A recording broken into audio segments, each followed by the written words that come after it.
Well, hello and welcome. This is our fifth class in our Accelerated Growth Program. And if you look at our Accelerated Growth Process flowchart, what you've done so far are steps 1 and 2 and 3. So in our last class, we went very in depth into how to use your trigger log and your reflection paragraph to identify an unmet need to work on. And in this class today, we're going to talk about your empowerment log and show it to you. So this is your trigger log. What you did in your trigger log was fill it out. You got at least 10 entries. You looked at things like the strength of your emotions when you felt triggered, and you looked at the column that said, what did I most need in the moment? And using those pieces of information, along with some of the other exercises we gave you, and your reflections, whether it be journaling or bullets or some kind of notes, and your job was to come up and boil it all down to one need. And so in your empowerment log, what you're going to see here is at the top of it, what is the need you're focusing on with a blank. This is going to keep you focused because once you get to the empowerment log, it's all about catching feelings.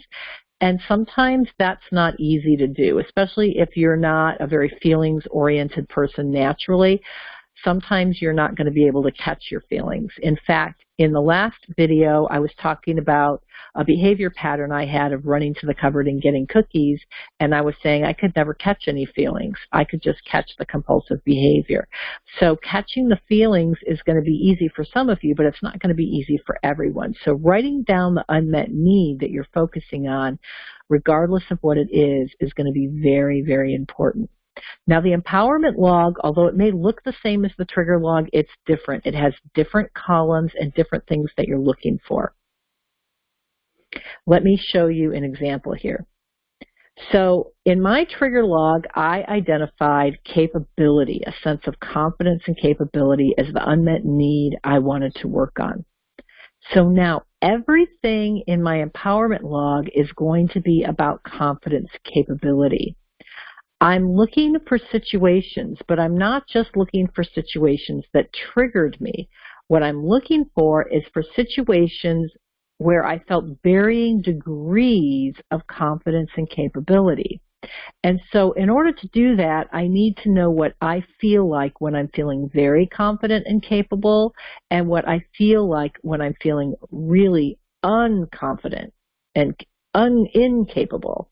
So I need to almost define for myself a whole spectrum of what it feels like to feel highly confident and not confident at all. In this case, the way I did it is I identified that I would feel highly confident, and at the other end of the spectrum where I wasn't feeling confident, I was feeling more ashamed of myself. That isn't the only way to do it. You could do something like acceptance, and you could have at one end of the spectrum 100% acceptance, and at the other end of the spectrum feeling very judged. So, or you could have the same word, so you could have loved at the end of the spectrum or very unloved at the other end of the spectrum. So it doesn't matter how you describe it, it just has to make sense to you, and it should make sense to you in terms of a gradient of this one need that we're working on, and really what you're thinking in your feelings, because needs kind of show up as feelings. Triggers show up as feelings, and needs show up as feelings. Triggers show up as negative emotions, surges of negative emotions that feel out of control and feel like threat. Positive feelings feel like a sense of well-being. It feels like those holes in your pyramid are being filled. It feels like a sense of well-being. It feels like goodness, empowerment, all those good feelings that make you feel like you're at your best. Sometimes what I'll ask people is, how do you feel when you feel at your best? Those are the feelings that are the positive feelings. And then the negative feelings are, of course, the ones when we're spiraling down. So the idea is you want to get example after example after example of your feelings related to this one thing. Usually, by the way, it's some form of love or acceptance, kind of in that family. most of the needs that I notice that people are working on are in the love and belonging sector or in the self-esteem sector, and they both have something to do with safety. So there's safety in there too.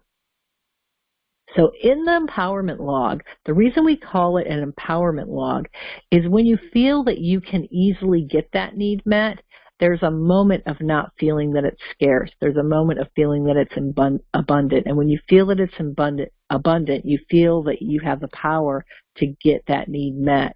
So it's kind of like the feeling of, oh, well, here's a refrigerator full of water. And I was desperate for water all of this time, but look here's a whole refrigerator of it. Or here's a faucet that I'm next to that will always run water, so water is now unlimited. But it's kind of an idea of how you feel when it's unlimited versus when you don't have so much of it. And the way to catch all of this is to catch these situations when you have feelings related to this specific need. You identify the situation, you identify the feelings, you identify the strengths of it, and you grab onto those thoughts. What were the thoughts? What you're going to notice in this log, and this is also why it's called an empowerment log, is you're going to notice how your thoughts affect your feelings. In this log, what I noticed, and this was a huge aha for me, is that I had this habit in my thoughts of talking myself down. And when I had moments where my confidence was very low, I was talking myself down. So notice here, the strength of my confidence is only a 3. So I'm sort of saying, yes, but, yeah, I did something. It was kind of good. I had this accomplishment, but it really wasn't much. And then here, I was way down on the spectrum in my ashamed area because I'd had a failure, and my self-talk was, gosh, I suck. I can't believe I keep doing this. So I have really bad negative thought. But even when I did have some accomplishments, I wasn't allowing myself to really enjoy those accomplishments or squeeze any confidence for myself out of them. But then there was a day when I felt confident, and it was at an 8. And what I noticed is that what my thoughts were is this was a good small step. I know I have farther to go, but I'm going to savor it. And in that moment, I realized that there was a whole bunch else going on. I had this whole story in my head about how I might get a big head if I thought too much of myself based on one little accomplishment. So I had this habit of minimizing my accomplishments, and I realized I had a concern even deeper in my story about myself that I might be too arrogant and I might not be humble enough.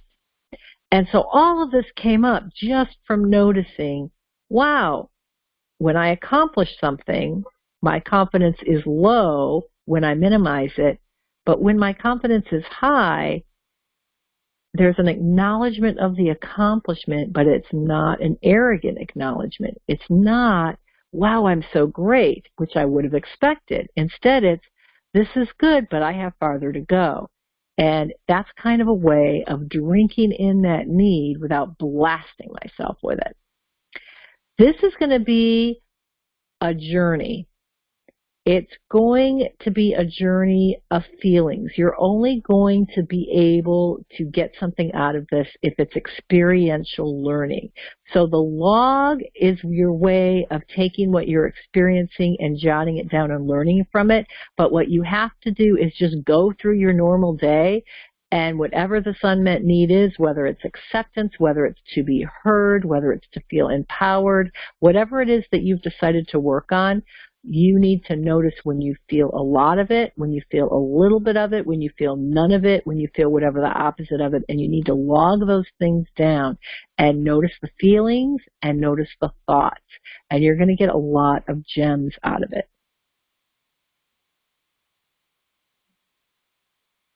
Okay, so that's where we're going to go from here. This is what your log looks like. And as always, we'll have a handout for you, or you can do it in an Excel spreadsheet if you'd like. But Now you're going to be moving to this step where you're going to be working on your empowerment log. And again, you want to try to get at least 10 entries because that'll give you enough to show you a pattern. So have fun with this, and I look forward to talking with you in our next class.